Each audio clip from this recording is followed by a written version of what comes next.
Welcome to our first lesson in Unit 4. This one is on the multiplication property of exponents. It should be something you've seen before in 6th or 7th grade, but something you might be a little rusty at, so we'll kind of review it as we go through. So the first part of the notes is talking about what a monomial is. So a monomial is a number, a variable, or here's the big part, the product of a number and one or more variables. So think of it as a big combination of multiplication. So you can have lots of different parts that are all involved, but it's all one big multiplication problem. The key is a monomial has only one term. Remember, terms are separated by addition. And then a constant, something we're used to from 6th and 7th grade, is just a plain old number, but it is a monomial. It just doesn't happen to have any variables with it. So like for instance, down here, part A, 4 is just a constant. It is a monomial. But B, I have two separate terms that are being combined with addition, so that is not a monomial. Part C is just a number, some variables, some exponents, all being combined together with multiplication, so that's good. Option D, just a plain variable. Yep, that's a monomial. And even part E, it's got some multiplication, it's got a couple numbers in it, it's got a couple variables in it. Those are all being combined together with multiplication, so that is a monomial. All right, now kind of reviewing what we were working on last year. So this one's called the product of powers. So I'm multiplying m squared times m to the fifth. So a good way to think about it is what's actually being multiplied? Well, m squared is m times m to the fifth is m times m times m times m times m, and they're being multiplied together. Well, really, I'm multiplying 7 m's together, which is really just m to the 7th. Or for this one, I have a times a times a times a times a times a times a. So a to the 5th, so 5 a's, times a to the 3rd, 3 a's, being multiplied together. Well, really that's 8 a's being multiplied, so a to the 8th. So my rule is when I'm multiplying terms with the same base, so both m's or both a's, I should add the exponents. Okay, and that's how I combine those pieces together. When there's a coefficient involved, so like here, 8k to the 3rd and 3k to the 6th, I'm going to treat it the same way. I'm going to add my exponents and get k to the 9th, but the constants, or the coefficients there, 8 and 3, those are just numbers. They're just being multiplied together. 8 times 3 is 24. So when there's a coefficient, just multiply them together. So when it's just a plain old number, we just treat it like any other number. We just multiply them together. So here's our next couple. So x to the 3rd and x to the 4th is x to the 7th, and then 2 times negative 3 is negative 6. M to the 5th and m to the 2nd is m to the 7th. N to the 7th and n to the 9th is n to the 16th, and then 8 times 3 is 24. So I'm just combining each of those pieces together one at a time. Here, 10 times negative 2 is negative 20. X to the 3rd times x. Remember, when it's just a plain number or plain variable, it really has an exponent of 1. So it's really x to the 3rd times x to the 1st, or x to the 4th. Here I have y to the 1st and y to the 5th. That's y to the 6th. And here I have z to the 2nd and z to the 1st, so z to the 3rd. All right, I'm going to go a little quicker on the next one. Negative 4 and 3 is negative 12. Combine my a's, I get a to the 5th. For my b's, it really had an exponent of 1. B to the 1st, b to the 5th is b to the 6th. And then here, negative 15 times negative 1/3. Well, negative 1/3 is kind of like dividing by 3. So I would get a positive 5. X to the 1st and x to the 1st is x to the 2nd. Y to the 5th and y to the 3rd is y to the 4th and y to the 3rd is y to the 7th. So we're simply adding those exponents when it's the same base, and then just multiplying the coefficients. Now, what if it's a power to a power? So there's an exponent on my exponent. Well, that 4 really just means I want 4 of these. X to the third times x to the third times x to the third times x to the third. Well, 3 plus 3 plus 3 plus 3 is really just x to the 12th, which, if you think about it, is really just 4 times 3, x to the 12th.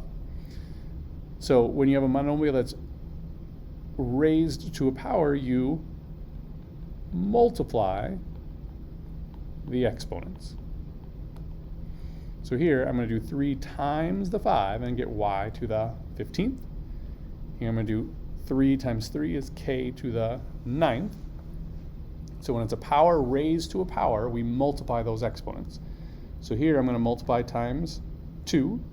So I get negative 3 to the 10th. And then to the second again, so I'm going to multiply again times 2. And I get negative 3 to the 20th.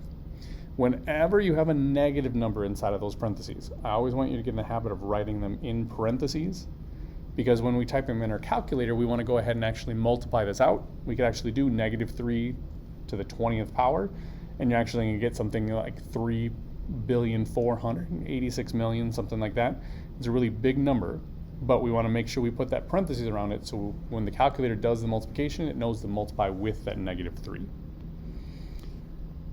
All right, now we have that power of a product, so we have that exponent on the outside, but we have more than one piece on the inside. So think of it kind of like distributive property. That exponent on the outside is going to get distributed through to all of the terms on the inside are going to get multiplied by that 3. Well, negative 3 has an exponent of 1, a has an exponent of 1. So I get negative 3 to the third, a to the third, b to the 12th. That 3 is just being multiplied times each of their exponents. And then negative 3 to the third is really negative 27, a to the third, b to the 12th. Here, my 6 has an exponent of 1, so I'm going to multiply each of those times 5. So I get 6 to the 5th, y to the 20th, which is really 7,776, y to the 20th. You can tell I've done that problem a couple times. Here I've got 1/2 x to the 4th. Well, the 1/2 has an exponent of 1, and they each get the 6. So I get 1/2 to the 6th, x to the 24th, because they each got multiplied by 6.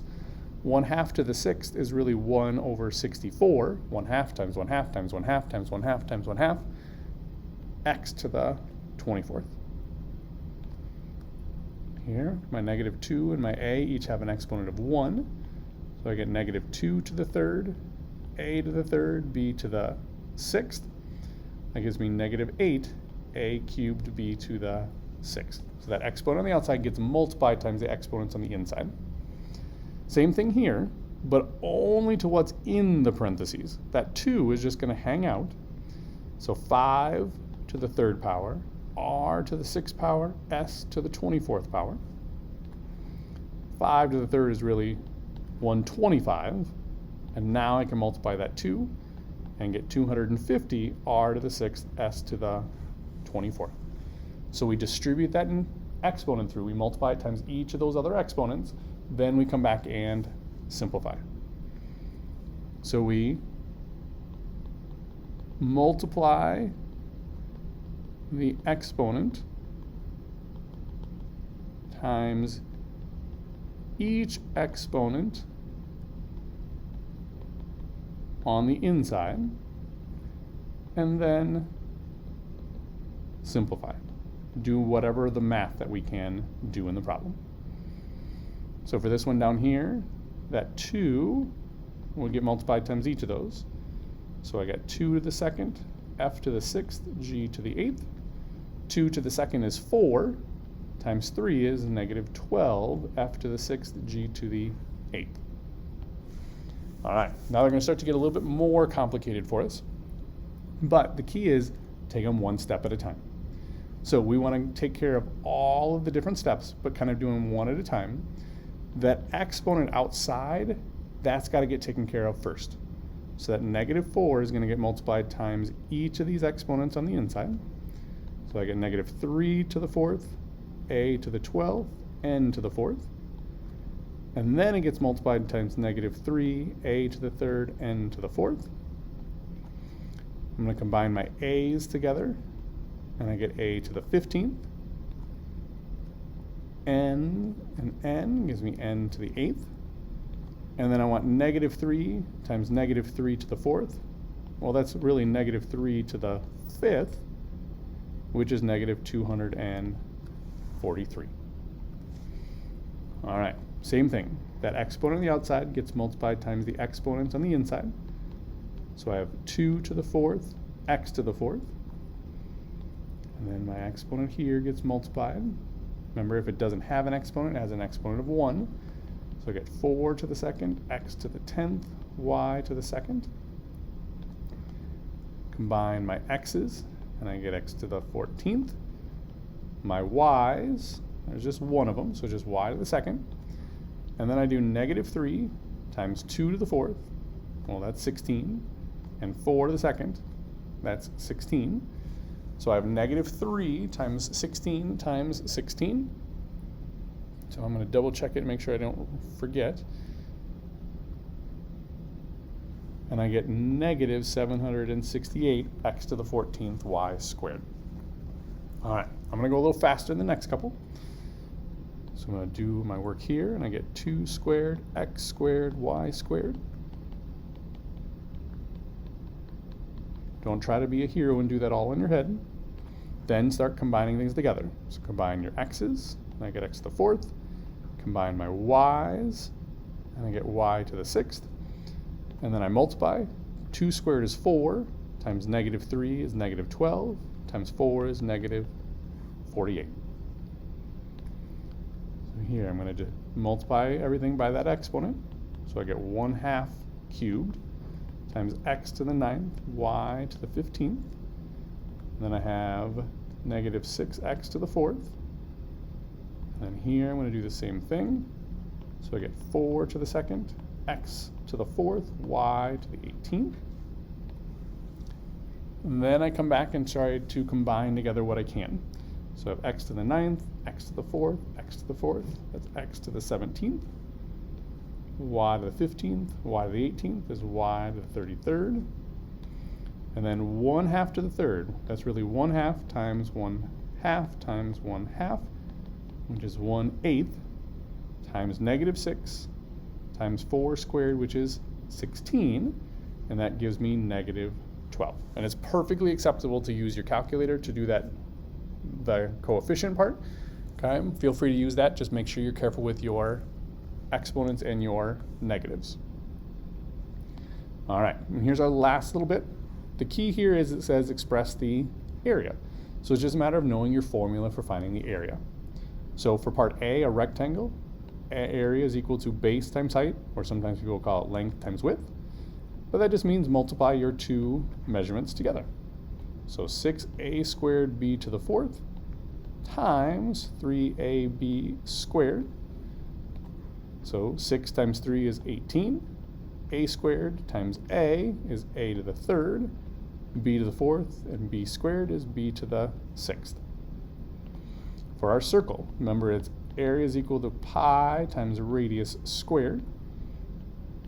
5x cubed is my radius. So it's just pi times 5x cubed squared. So that 2 is going to get multiplied times the exponent of each one.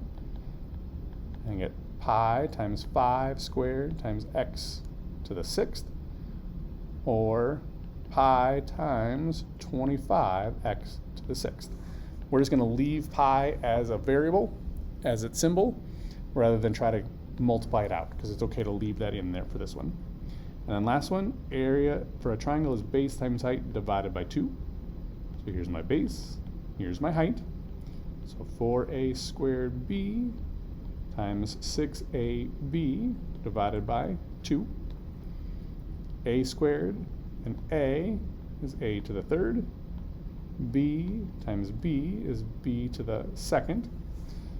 4 times 6 is 12, or sorry, is 24, divided by 2 is 12a cubed b to the second power. All right, hopefully that helped a little bit. If you have some questions, come see me. Otherwise, we'll keep practicing.